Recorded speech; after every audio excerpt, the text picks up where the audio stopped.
السلام علیکم ورحمۃ اللہ وبرکاتہ۔ نحمده ونصلي على رسوله الكريم، اما بعد فاعوذ باللہ من الشیطان الرجیم، بسم اللہ الرحمن الرحیم۔ شہر رمضان الذی انزل فیہ القرآن ھدی للناس وبینات من الھدی والفرقان، فمن شہد منکم الشہر فلیصم، ومن كان مريضا أو على سفر فعدة من أيام أخر، يريد الله بكم اليسر ولا يريد بكم العسر، ولتكملوا العدة ولتكبروا الله على ما هداكم ولعلكم تشكرون۔ صدق اللہ العظیم۔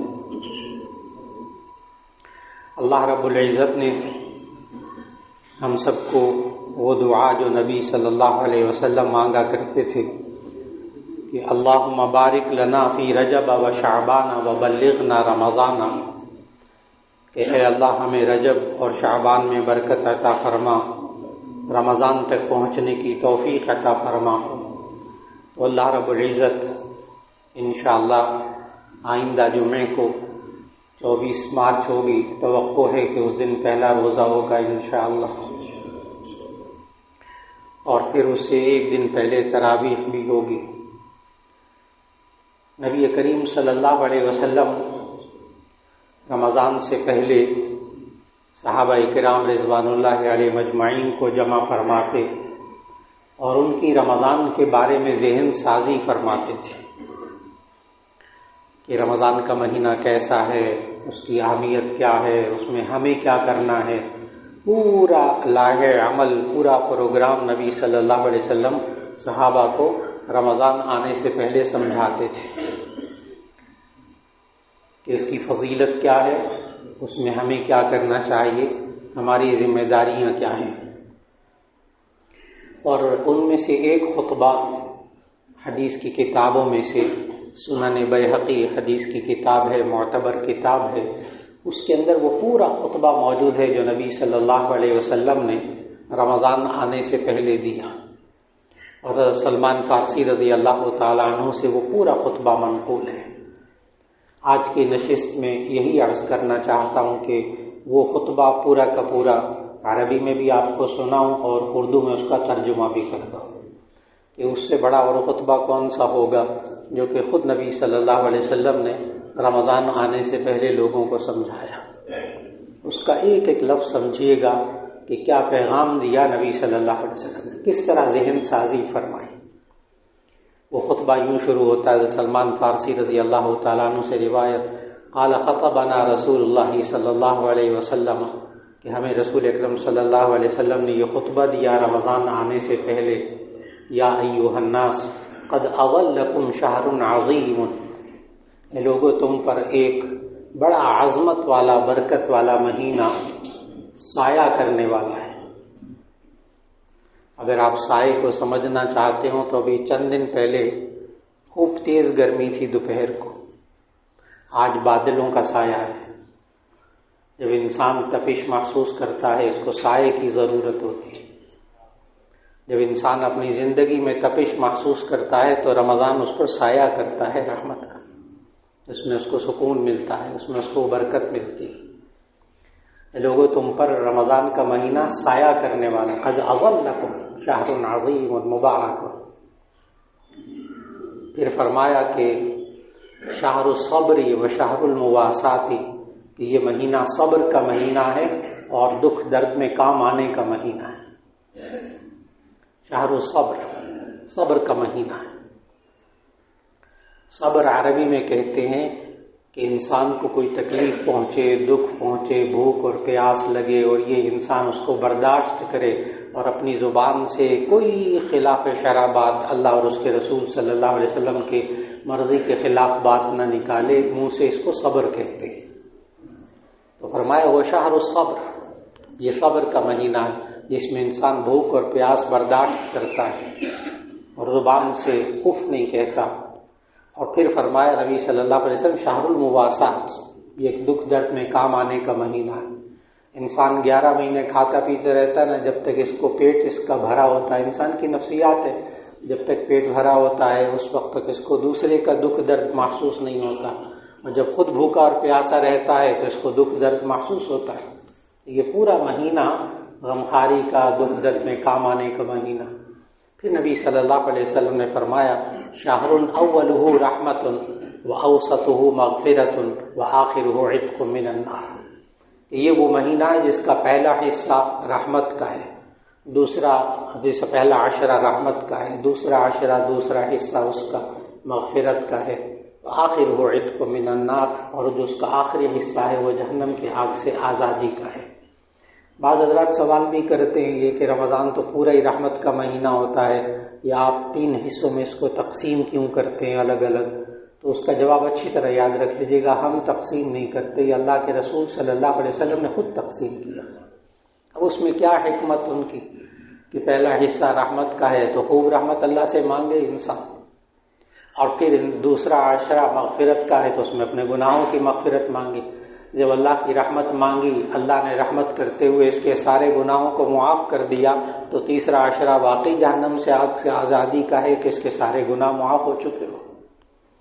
اس لیے کہ نبی صلی اللہ علیہ وسلم نے باقاعدہ ایک مرتبہ سیڑھیوں پر قدم رکھا ممبر کی، تو پہلی سیڑھی پہ قدم رکھا، آمین کہا، پھر دوسری سیڑھی پہ قدم رکھا، آمین کہا، پھر تیسری سیڑھی پہ قدم رکھا، آمین کہا، پھر ممبر پر بیٹھ گئے. تو صحابہ نے اس وقت سوال کیا تھا کہ یا رسول اللہ صلی اللہ علیہ وسلم، آج آپ نے ایک عام معمول کے خلاف بات فرمائی ہے کہ ہر سیڑھی پہ ممبر کی چڑھتے ہوئے آپ نے آمین فرمایا.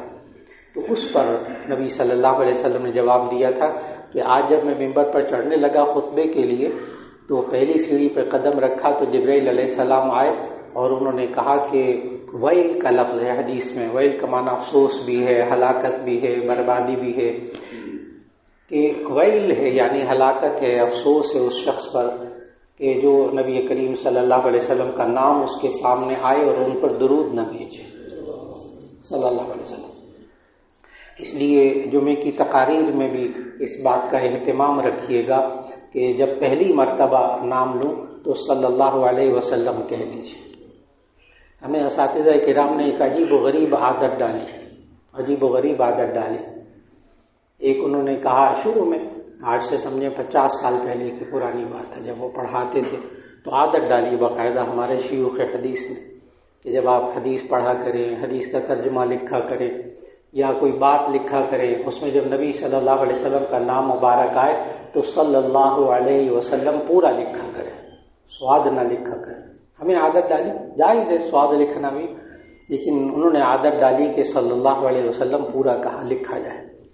اور عادت ڈالی اس بات کی کہ جب بھی نبی صلی اللہ علیہ وسلم کا نام آئے تو آپ نے زبان سے صلی اللہ علیہ وسلم کہنا ہے. وہ ایسی عادت پڑ گئی کہ اب پوری بخاری شریف پڑھاتے ہوئے بھی اور ترمذی شریف پڑھاتے ہوئے بھی ایک سبق کے اندر اگر سینکڑوں مرتبہ بھی نبی صلی اللہ علیہ وسلم کا نام آتا ہے نا تو زبان سے صلی اللہ علیہ وسلم نکلتا ہے. عادت اور یہ بڑوں کی اس اساتذہ کا سکھایا ہوا. اسی لیے جمعے کے اندر بھی آپ محسوس کریں گے کہ جمعے کے اندر آپ کو کبھی بھی نبی صلی اللہ علیہ وسلم کا نام مبارک زبان پر آئے اور صلی اللہ علیہ وسلم پورا نہ آئے، یہ ہو نہیں سکتا. عادت پڑ گئی، چند سیکنڈ لگتے ہیں نا، سیکنڈ سے بھی بس، لیکن عادت پڑ جائے. لیکن مجلس میں پہلی مرتبہ جب نبی صلی اللہ علیہ وسلم کا نام مبارک آئے تو اس وقت درود شریف پڑھنا واجب ہے. واجب کا مطلب یہ ہے کہ اگر نہ کیا جائے تو گناہ ہوگا. پھر اس کے بعد آپ بیٹھ گئے، پھر اس کے بعد جتنی مرتبہ بھی نبی صلی اللہ علیہ وسلم کا نام مبارک آئے اس وقت درود شریف پڑھنا واجب نہیں، سنت ہے، غیر مؤکدہ. پڑھ لیں تو ثواب، نہ پڑھے تو گناہ نہیں. تو بات یہ عرض کر رہا تھا کہ نبی صلی اللہ علیہ وسلم پہلی سیڑھی پہ قدم رکھا تو فرمایا آمین. تو جبرائیل نے اصل میں یوں کہا تھا کہ برباد ہو وہ شخص کہ جس کے سامنے نبی صلی اللہ علیہ وسلم کا نام آئے اور وہ درود شریف نہ پڑھے. پھر دوسری سیڑھی پہ قدم رکھا تو جبرائیل علیہ السلام نے فرمایا کہ برباد ہو وہ شخص جو اپنے بوڑھے ماں باپ کو پائے اور پھر اس کی مغفرت نہ ہو. یعنی اپنے بوڑھے ماں باپ کو پائے اور ان کی خوب خدمت کرے، اتنی خدمت کرے کہ اللہ تعالیٰ ان کی مغفرت کر دے.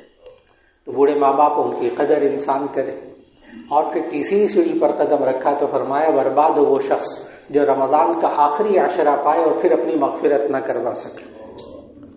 یہ وہ بات ہے جو میں عرض کرنا چاہ رہا تھا کہ رمضان کا آخری عشرہ کتنی اہمیت کا حامل ہے.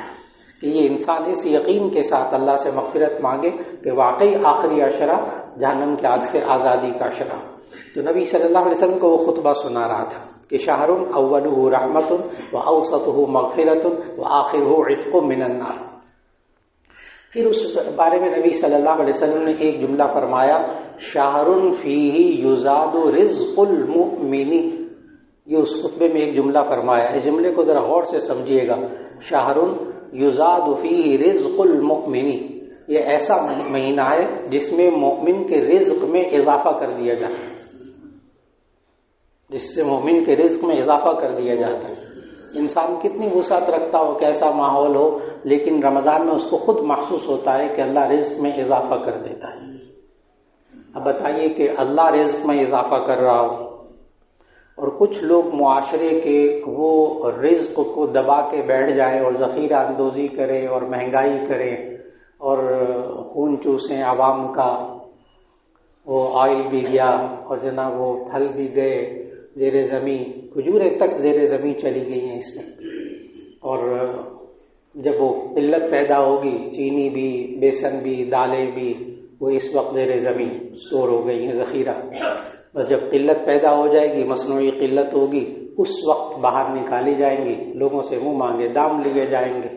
یہ اللہ کے حکم کے صراحتاً خلاف ورزی ہے. اور ذخیرہ اندوزی کو اتنا نبی صلی اللہ علیہ وسلم، ظاہر اسٹاک تو کرنا پڑتا ہے، ذخیرے کے بغیر تو کاروبار ہی نہیں چلتا.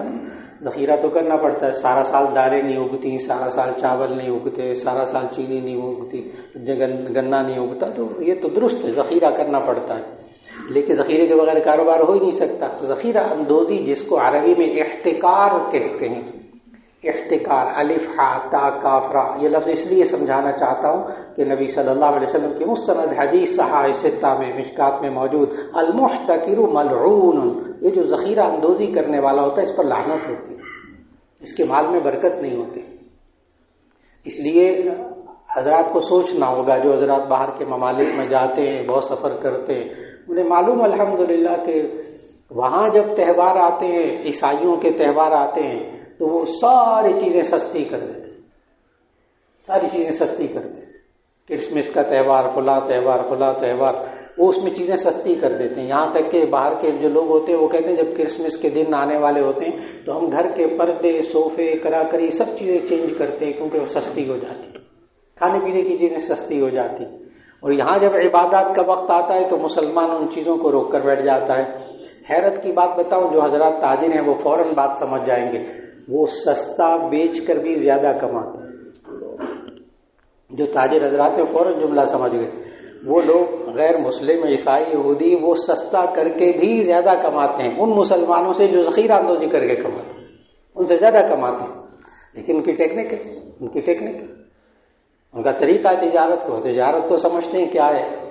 اور مومن جو ہے، مومن وہ اللہ سے تجارت کو سمجھتا ہے. اللہ نے بھی مومن سے تجارت کی ہے خاص طریقے سے. قرآن مجید میں الفاظ ہے، آیت پڑھتا ہوں، ان اللہ اشترى من المؤمنین انفسهم واموالهم بان لهم الجنہ. بے شک اللہ تعالیٰ نے ایمان والوں سے ان کی جانوں کو، ان کے مالوں کو خرید لیا ہے اس بات کے بدلے میں کہ ان کو جنت ملے گی. حالانکہ مال بھی اللہ کا ہے، جان بھی اللہ کی، تھوڑی دیر کے لیے دیے بندے کو، لیکن بندہ سمجھے تو صحیح کہ میں اللہ کے ساتھ تجارت کروں گا، اللہ کے ساتھ تجارت کروں گا کہ اللہ نے خرید لیا ہے ایمان والوں کے مالوں کو اور ان کی جانوں کو اس بات کے بدلے میں کہ ان کو جنت ملے گی. کاش کہ رمضان کے مہینے میں لوگ اللہ کے ساتھ یہ والی تجارت کرنے لگ جائیں، کاش. اور یہ مسلمانوں کے ماحول میں سے یہ چیز ختم ہو جائے. ہر ملک میں ایسا نہیں ہے، یہ بھی آپ حضرات کو بہت اچھی طرح معلوم ہے. رمضان کے اندر ہر ملک میں ایسا نہیں ہے، خاص طور پر پاکستان کے اندر یہ فضا بنائی جاتی ہے باقاعدہ. اور نبی کریم صلی اللہ علیہ وسلم نے فرمایا کہ شہرن، اسی خطبے میں، رمضان والے خطبے میں، کہ شہرن یزاد فیہ رزق المؤمن، کہ یہ مہینہ ایسا ہے اس میں مومن کے رزق میں اضافہ کیا جاتا ہے. اب اللہ اضافہ کرے اور مومن اس کو روکنے کی کوشش کرے تو یہ اللہ سے جنگ کر رہا ہے نا، یہ تو اللہ سے جنگ کر رہا ہے. اس کے مال میں برکت کیسے ہوگی، اس کے مال میں سکون کیسے ہوگا. ہاں یہ ڈٹ جائے آج کا تاجر اگر، اور اپنا ایمانی قوت بنا لے کہ میں نے اس طرح بھی کمانا ہے، حلال طریقے سے کمانا ہے، لوگوں کو تنگ نہیں کرنا، تکلیف نہیں پہنچانی.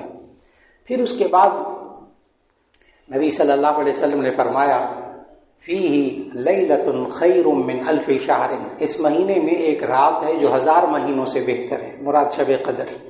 یہ بھی صحابہ کا ذہن بنایا کہ اس مہینے میں ایک ایسی رات ہے جو 1000 مہینوں سے بہتر ہے اس میں عبادت کرنا۔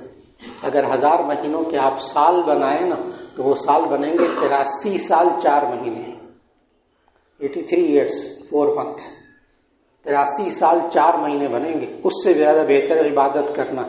تو شب قدر کی بھی اہمیت اس خطبے میں بتائی۔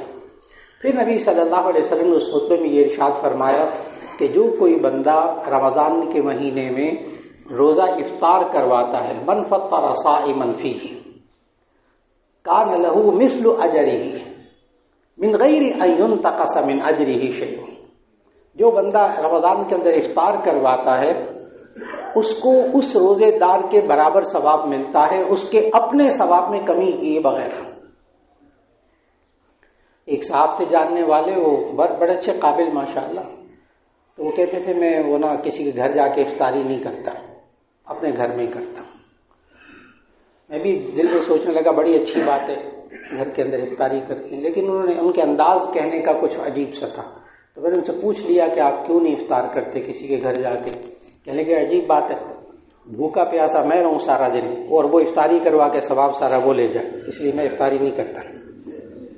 ان صاحب کو پھر نبی کریم صلی اللہ علیہ وسلم کے اس خطبے کا یہی والا حصہ ان کو سنایا کہ نبی صلی اللہ علیہ وسلم نے اس کا جواب دیا ہے، اور جواب کیا دیا؟ من غیر ان ینتقص من اجرہ شیء، اس افطار کرنے والے کے ثواب میں کمی کیے بغیر افطار کرانے والے کو اور ثواب ملتا ہے۔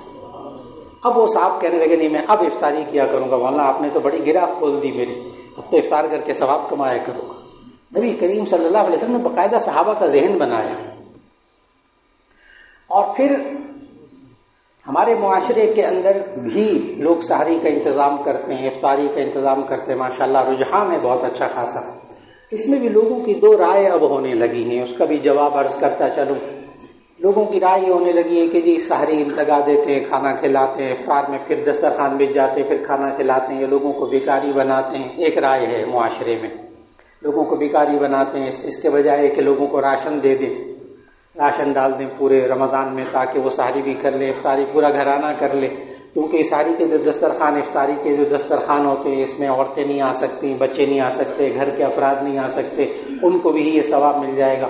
اس کے بارے میں گزارش یہ ہے کہ جو مختلف فیکٹری کے علاقوں میں، ایسے علاقوں میں جہاں مرد ہیں موجود ہیں، گھروں کو سحری کے وقت نہیں جا سکتے، افطاری کے وقت میں نہیں جا سکتے، ان علاقوں کے اندر صرف ان روزے داروں کے لیے سحری اور افطاری کا انتظام کیجیے، یہ بھی ایک شعبہ ہوگا، یہ بھی ایک طریقہ کار ہے۔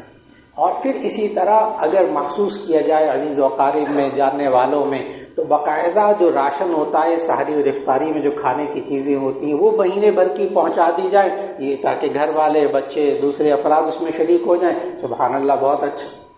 یہ بھی ایک مہنگائی کا علاج ہے، یہ بھی ایک مہنگائی کا توڑ ہے کہ جن لوگوں کو مہنگائی کی وجہ سے تکلیف ہو رہی ہے اس میں معاشرے کے وہ افراد خاص طور پر ڈھونڈ کے وہ افراد جن کو اللہ تعالیٰ نے سورۃ البقرہ میں بڑے ایسے طریقے سے ان لوگوں کا ذکر کیا ہے کہ کمال کر دیا اللہ نے۔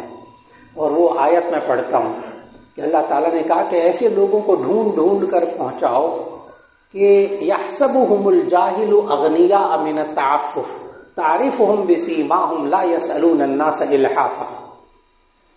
یحسبهم الجاہل اغنیاء من التعفف، ناواقف لوگ ان کو نہ مانگنے کی وجہ سے، مانگنے سے بچنے کی وجہ سے ناواقف لوگ ان کو مالدار سمجھتے ہیں، بھوکے رہ جائیں گے، ہاتھ نہیں پھیلائیں گے، کبھی کسی کو کچھ نہیں کہیں گے، ایسے رشتہ دار، عزیز و اقارب، دوست ہوتے ہیں۔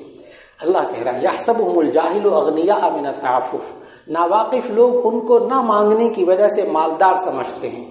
تعرفهم بسیماہم لا یسألون الناس الحافا، تم ان کی پیشانیوں سے ان کو پہچان سکتے ہو، وہ لپٹ کر مانگتے نہیں ہیں۔ اب ایسے لوگوں کو معاشرے میں تلاش کرنا بہت اہمیت کا حامل ہے، بہت اہمیت کا حامل۔ اور پھر یہ بھی عرض کرتا چلوں کہ ایسے افراد کی زکوٰۃ سے مدد کرنا، زکوٰۃ سے راشن دینا، یہ بھی بہت اچھا ماحول۔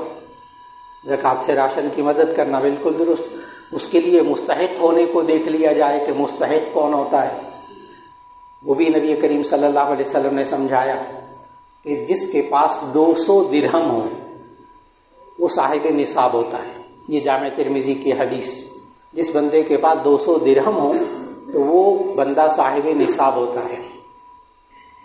اور 200 درہم کے اگر آپ تولے بنائیں تو یہ 52.5 تولہ چاندی بنتی ہے. 52.5 تولہ چاندی. اور اگر آج کل گرام ہوتے ہیں تو گراموں میں آپ دیکھیں تو 612 گرام چاندی. 612 گرام چاندی. اور اگر آپ درہم کا وزن مقرر کرنے لگے تو ایک درہم ہوتا ہے 3 گرام 62 ملی گرام چاندی. تاکہ میں اپنے روپے تک آنا چاہتا ہوں، تاکہ آپ کو پتہ چلے کس بندے کے پاس کتنے پیسے ہوں تو ہم ان کی زکوٰۃ سے مدد نہیں کر سکتے اور کس کی کر سکتے ہیں. بہت آسان سا اصول حدیث کے مطابق. تو ایک درہم ہوتا ہے 3 گرام 620 ملی گرام کا، لہذا 3 گرام 62 ملی گرام کا. اور 10 درہم کرتے کرتے آپ 200 درہم کا حساب لگا لیجئے تو وہ بنیں گے 612 گرام چاندی. آسان حساب جو آپ حضرات کے ذہنوں میں وہ تولوں کا، 52.5 تولہ چاندی. آج کا جو ریٹ ہے نا چاندی کا وہ ہے 2150 روپے کی تولہ. آج کا ریٹ جو چاندی کا ہے مارکیٹ میں وہ 2150 روپے تولہ. اب اس کے اگر آپ کیلکولیٹر ہر ایک کے پاس جیب میں ہوتا ہے موبائل میں، تو اگر آپ اس کو ملٹیپل کریں گے 52.5 سے تو اس کا جواب آئے گا 1,11,385 روپے. 1,11,385 روپے جواب آئے گا قریب قریب. تو یعنی 1,11,000 روپیہ کسی کے پاس موجود ہو الگ سے پڑا ہوا بچت کا تو اس کو آپ زکوٰۃ نہیں دے سکتے. اور ہمارے معاشرے کے اندر 35-40 ہزار روپیہ ماہانہ تنخواہ پانے والا اس کے پاس 1 لاکھ روپیہ بچت اندر پاس نہیں ہوتی. اب سننے والوں میں سے کتنے کہیں گے کہ تو ہم بھی مستحق نکلے زکوٰۃ کے؟ یہ تو معلوم کرنا ہوگا. بڑی آسانی سے معلوم ہو جاتا ہے معاشرے کے اندر. یعنی 1 لاکھ. اب اس دفعہ بھی جو یکم رمضان کو زکوٰۃ کٹے گی بینکوں سے تو حکومت پاکستان بھی یہی نصاب مقرر کرنے والی ہے، 1,11,000 اور کچھ روپے. یہ حکومت پاکستان بھی یکم رمضان کو زکوٰۃ کا یہی نصاب مقرر کرنے والی ہے. تو ایسی صورت کے اندر 1,11,000 روپیہ اگر اس کے پاس بچت موجود ہے تب کہیں جا کے وہ صاحب نصاب ہے اور وہ مستحق نہیں کہلائے گا. اب معاشرے کو جب دیکھیں تو آپ کو حیرت ہوگی. چنانچہ نبی کریم صلی اللہ علیہ وسلم نے رمضان کے حوالے سے جو فرمایا کہ جو کوئی روزہ افطار کروائے تو اس کو روزہ افطار کرانے والے کو روزہ رکھنے والے کے برابر ثواب ملے گا، اس کے ثواب میں کمی بھی نہیں ہوگی. اچھا، ہمارے معاشرے کے اندر یہ سوال آتا ہے ذہنوں میں، مولانا کیسی باتیں کرتے ہیں، اب آج کل تو گھر کے اخراجات پورے نہیں ہوتے، گھر کا کھانا پینا پورا نہیں ہوتا، بندہ کہاں افطاریاں کروائے. یہ موجودہ دور کا سوال. آپ کو حیرت ہوگی کہ یہ والا سوال جو بھی میں نے ذکر کیا ہے کہ ہر ایک کے پاس اتنی پہنچ نہیں ہوتی کہ افطاریاں کروائے لوگوں کو، اپنا گھر کے اخراجات پورے ہو جائے تو بڑی بات ہے. یہ والا سوال اس خطبے کے وقت میں ایک صحابی نے کر دیا، نبی صلی اللہ علیہ وسلم. یہی والا سوال وہ خطبے میں موجود ہے. یہ سوال، یا رسول اللہ لیس کلنا نجد ما نفطر به الصائم. اے اللہ کے رسول صلی اللہ علیہ وسلم، ہم میں سے ہر ایک کے پاس تو اتنی گنجائش نہیں ہے کہ روزہ افطار کروائے. صحابی نے بھی یہی سوال کر دیا. اس پر نبی صلی اللہ علیہ وسلم نے فرمایا کہ جو کوئی روزہ افطار کروا دے تمرتن بتمرتن او شربتن من ماء، کہ ایک گھونٹ پانی پلا کر یا ایک کھجور کھلا کر بھی اگر وہ افطار کروا دے تب بھی اس کو پورا ثواب ملے گا. ثواب کمانا ہے نا. لیکن کہیں وہ صاحب ثروت حضرات جو ماشاءاللہ استعداد رکھتے ہیں وہ کہیں کھجور پانی میں نہ آ جائیں یہ حدیث سن کر کہ مولانا نے بتا دیا تھا یہ جمعے میں کہ کھجور اور پانی بس سارا ثواب مل جائے گا. حالانکہ وہ پیٹ بھر کر بھی کھانا کھلا سکتے ہیں. نبی صلی اللہ علیہ وسلم نے اس سوال کا جواب بھی اس خطبے میں دیا. کمال کر دیا، کمال کا خطبہ ہے وہ. نبی صلی اللہ علیہ وسلم نے اس سوال کا جواب بھی دیا کہ کھجور اور پانی، ایک گھونٹ پانی یا پیٹ بھر کر کھانا بھی. اگلا جملہ سنیے گا خطبے کا. نبی صلی اللہ علیہ وسلم نے فرمایا من اشبع صائما سقاہ اللہ من حوضی لم یظمأ ابدا او کما قال علیہ الصلوۃ والسلام، جو بندہ کسی روزے دار کو پیٹ بھر کر کھانا کھلا دے، سقاہ اللہ من حوضی، اللہ تعالیٰ اس کو میرے حوض کوثر سے پانی پلائے گا، لم یظمأ ابدا، پھر وہ کبھی پیاس اس کو نہیں لگے گی۔ اب یہ ثواب کمانے کی بھی کوشش ہو سکتی۔ من اشبع صائما، جو بندہ روزے دار کو پیٹ بھر کر کھانا کھلا دے، گنجائش موجود ہو تو یہ والا کام بھی کر لیجیے۔ اور پھر اس خطبے کے آخر میں نبی صلی اللہ علیہ وسلم نے ایک جملہ ارشاد فرمایا تھا، فرمایا من خفف عن مملوکہ خفف اللہ عنہ یوم القیامہ، او کما قال علیہ الصلوۃ والسلام۔ یہ اس حدیث کا اور اس خطبے کا آخری جملہ تھا۔ نبی صلی اللہ علیہ وسلم نے فرمایا اپنے خادم، اپنے ملازم جو آپ کے پاس کام کرتے ہیں، خدمت کرتے ہیں، اگر آپ رمضان کے اندر ان کے کاموں میں تھوڑی سی تخفیف کر دیں گے کہ اس نے روزہ رکھا ہوا ہے، اس کی مشقت میں تھوڑی سی کمی کر دوں، خفف اللہ عنہ یوم القیامہ، تو اللہ قیامت کے دن اس کی مشقت میں سے بھی کمی کرے گا، یہ ثواب بھی کمائے۔ یہ بھی نہیں کہ روزہ رکھا ہوا ہے تو کام ہی نہیں کرنا، اب یہ بھی حدیث کا مفہوم نہیں ہے کہ روزہ رکھا ہوا ہے تو کام نہیں کرنا، نہیں، کام کیجئے، لیکن آپ کے ہاں جہاں جتنا اختیار چلتا ہو تو روزے دار کے معمولات میں کمی کر لی جائے، اور پھر اس میں قرآن مجید کی رمضان میں خوب تلاوت کی جائے کہ شروع میں آیت پڑھی کہ شہر رمضان الذی انزل فیہ القرآن، اور اس میں ایک التماس، کم از کم روزانہ ایک پارہ قرآن مجید، اور ایک اگر لفظ بولوں کہ ڈیٹ وائز پڑھ لیجیے، ڈیٹ وائز، یعنی پہلا روزہ تو پہلا پارہ، 5واں روزہ 5واں پارہ، 10واں روزہ 10واں پارہ، 22واں روزہ تو 22واں پارہ، اس پہ ہوگا آپ 20-25 منٹ، آدھا گھنٹہ لگے گا، دیکھ کر ذرا اونچی آواز میں ایک پارہ بندہ پڑھ لینا، تو پورے رمضان کے اندر اللہ پورے قرآن کی تلاوت کی توفیق عطا فرما دیتا ہے، جو بس اوقات ہم سے سال میں نہیں ہوتے۔ یہ بڑی رمضان کی برکتیں ہوتی ہیں۔ رمضان میں اپنا شیڈول ایسا بنا لیا جائے کہ کچھ وقت آرام کا، کچھ وقت کام کا، کچھ وقت عبادت کا، اس میں ایک قرآن مجید کا پارہ تلاوت فرما لیجیے۔ اور جو حضرات ماشاءاللہ مطالعہ کر سکتے ہیں، پڑھ سکتے ہیں، تفسیر وغیرہ ترجمہ، وہ پھر آدھا گھنٹہ 1 گھنٹہ لگا کے کسی وقت میں ایک پارے کا ترجمے کا مطالعہ کر لیں، ایک پارے کا ترجمہ، اسی تاریخ کے اعتبار سے پورے قرآن مجید کا مطالعہ کرنے کا اللہ ایک رمضان میں توفیق عطا فرما دے۔ کر کے دیکھنے کی بات ہے، بہت آسان۔ اور پھر اگر وقت ملے تو اس کی تفسیر بھی اس پارے کی تھوڑی سی دیکھ لی جائے، جتنی باتیں سمجھ میں آ جائیں، اکثر باتیں سمجھ میں آ جاتی ہیں، چند مقام ہوتے ہیں جو مشکل ہوتے ہیں، وہ بعد میں علماء سے پوچھ لیے جائیں، ایک تو یہ گزارش۔